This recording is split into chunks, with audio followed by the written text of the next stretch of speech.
So thanks so much. It's a great pleasure to talk today, because the program for SAT, the very concept of SAT, is being developed and being polished as we speak. And one of the most exciting thing about the master program is that we are switching to a new basic directions for our research and education. So we're moving from the standard selection of disciplines, and we're creating our research vectors along the new directions, such as the quantum information, material science, computer science, and artificial intelligence. But also within those directions, we're trying to create some synergetic projects where we can study the use of quantum computation for telecommunications, or for computations in AI.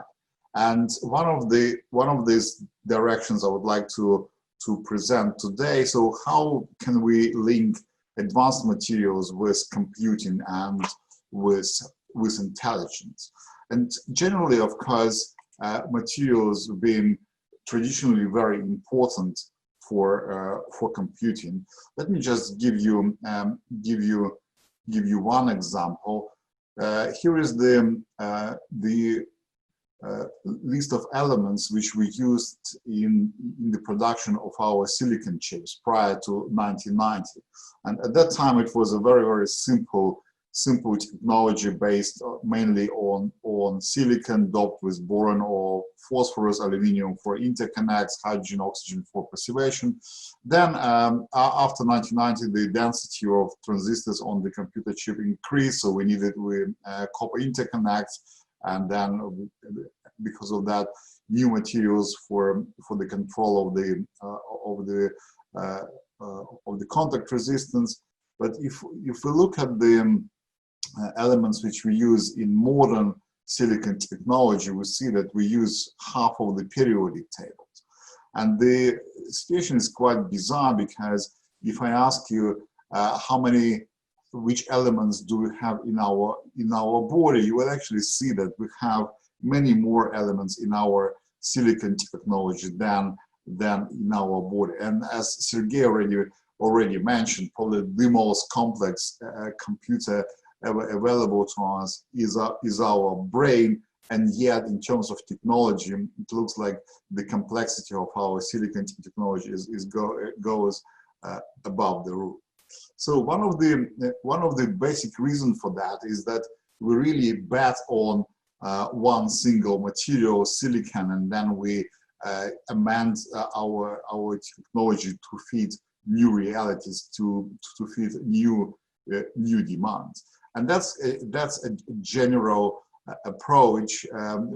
As human beings, we really rely only on a few materials, like silicon for electronics, steel for construction, aluminum for aerospace. So really, few materials means narrow opportunities. And that's exactly why we really need to invest a lot into research on the advanced materials, because, for example, by combining different materials together, we can create advanced materials, and those are already being used and really enhance our capabilities dramatically. And ultimately, what you want is really to mix many different materials together to create a specific material for any particular applications. And you would like to do it by at least layer by layer engineering, maybe even by atom engineering zone, and then you can assign specific properties and specific functionalities to every layer, and then create very complex functionally those materials.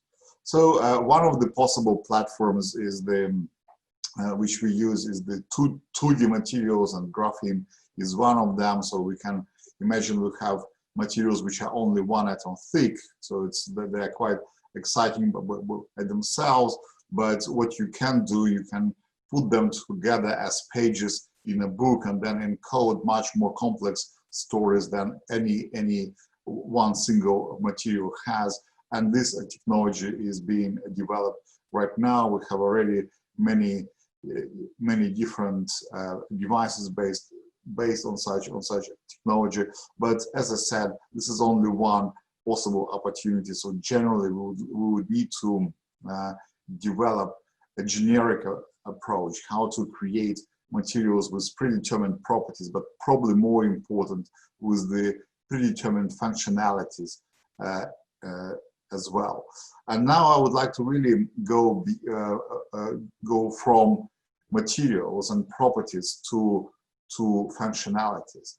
And this is quite a new concept, because generally, very traditionally, we would always separate materials which have properties and functionalities which usually come when we structure those materials. Like silicon, it has properties, and functionalities come in when we create transistors out of this material.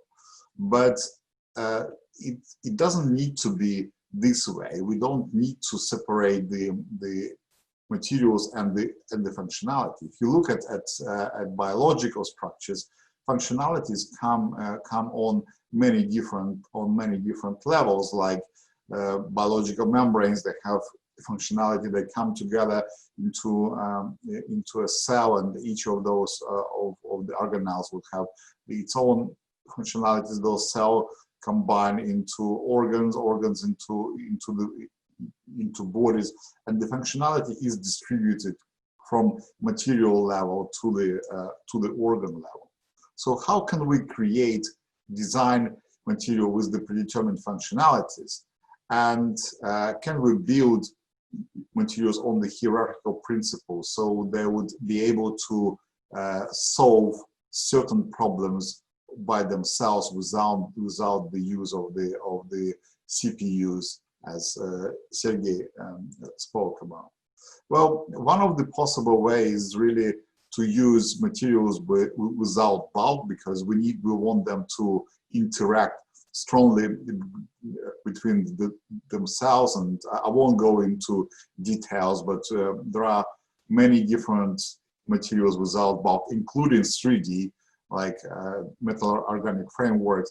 And we would also like to use the live materials, like organelles or bacteria, viruses, and then we can combine those materials together using specific combination rules which are based on the interaction between those materials. And then we can create complex heterostructured materials, and those heterostructured materials that will have functionality, that will have intelligence built inside them, because we can make them in such a way that they would be reactive to external stimuli, but this response would affect the stimuli itself. So they would be able to develop memory, and it already means some sort of intelligence.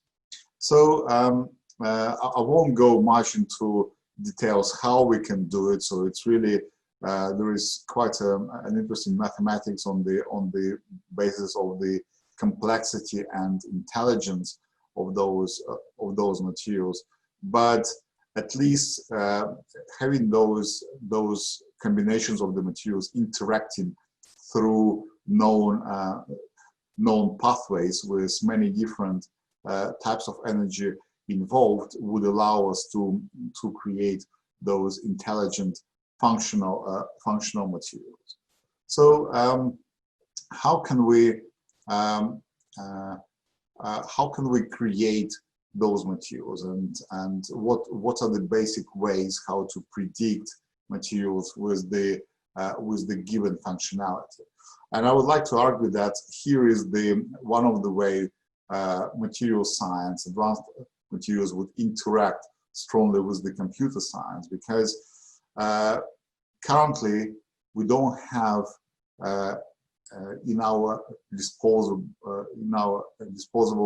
any means to predict new materials with given properties, let alone functionality. So the only possible way, I think, would be the intensive use of artificial intelligence, and we start to use it already.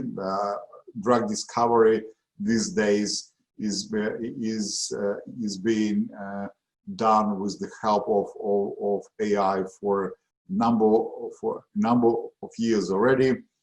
In a sense, it's not that difficult. So the most difficult part is to describe a material or small molecules for the computer in such a way that certain good properties or the properties which we are looking for would be encoded there. So in those descriptors, we have ways how to produce those descriptors. It's a little bit more complex when we start talking about materials. So how to explain to an artificial network what is a material and how components interact inside of the material, and what kind of property do we want to gain out of the material. This is not a very simple task, and that's exactly why we need very close collaboration between the material scientists and between the computer scientists. And that's exactly what we're trying to develop in SAT, to create an environment where these people can work closely together and interact on the day-to-day basis and try to solve those problems. And that's generally one of the main problems, I think, in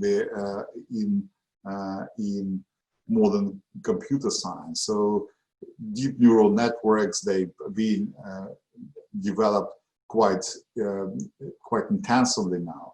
Material science, we understand the basic principles, how those components interact. But to solve the problem of the inverse problem of creating material with the predetermined functionality, with the predetermined properties, we really need this interface where nobody is working right now, or only a few people really operate here. And that's exactly where the most interesting tasks are sitting, and that's the problem which we are going to tackle in our in SAT. And of course, once you create those materials, you can use them and build your neural networks based on those materials themselves. If you create functional and intelligent material with memory, then you can use it to create a memoristic network, and that's exactly what you need for your deep neural network. And probably most challenging, I don't have a solution here, but we can in principle try to use the same network to solve the properties of the components themselves, and probably it will be a link to the intelligence and to the way to create true artificial intelligence. I think I will stop here, but basically to say that those new adaptive intelligent materials which we are going to create using intensive collaboration with the computer scientists, with the artificial intelligence, will be at the basis of many new smart applications, and will create new artificial intelligence as well. And we're really looking forward to have more bright students in SAT to tackle all those problems. Thank you.